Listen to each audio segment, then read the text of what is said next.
Madurai granite குவாரிகளில் IAS அதிகாரி சகாயம் நடத்தி வரும் சோதனை பல்வேறு விமர்சனங்களையும் எழுப்பியிருக்கிறது. இது தொடர்பாக முன்னாள் ஐஏஎஸ் அதிகாரி முருகன் தரும் தகவலை பார்க்கலாம். மறுநாள் அதை காலையிலே ஏற்பாடு பண்ண சொல்லி நைட்டு எஸ்பியை கூப்பிட்டு பேசி இதை பண்ணியிருக்கலாம்.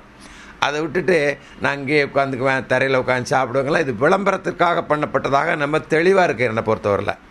அப்புறம் இப்போ இவருக்கு கோர்ட்டில் என்ன சொன்னாங்கன்னா, இந்த மறைமுகமாக கள்ளத்தனமாக கற்கள் வெட்டி எடுக்கப்பட்டது, நிறைய கொள்ளையடிக்கப்பட்டதெல்லாம் பற்றி சொல்லியிருக்காங்கன்னு வச்சுருங்க. அதை மட்டும் பார்த்துட்டு ஒரு ஆள் சார் இவங்க ஒரு புதுசாக ஒரு மைன்ஸ் ஏற்படுத்துறதுக்கு நரபலி கொடுப்பாங்க அப்படின்னா நீ உடனே இதை கோர்ட்டில் போய் போடனா போடு, அல்லது போலீஸில் ரிஜிஸ்டர் பண்ணு சொல்லிட்டு இவர் அவனுக்கு ஆலோசனை வழங்கியிருக்கலாம். அதையும் மீறி இவர் ரொம்ப பிரமாமல் ஏதாவது ஹெல்ப் பண்ணுன்னா இவர் அதை ரிப்போர்ட்டில் சேர்த்து இதை விசாரிக்க வேண்டும்னு சொல்லலாம். அதை விட்டுட்டு அதை ஒரு பெரிய டிவி நிகழ்ச்சியாக பண்ணி அவரை டிவியில் அந்த பையனை அப்பியராக வச்சு எந்த இடத்துல நான் கையை காட்டுறேன்லாம் சொல்லியிருக்க வேண்டியதில்லை.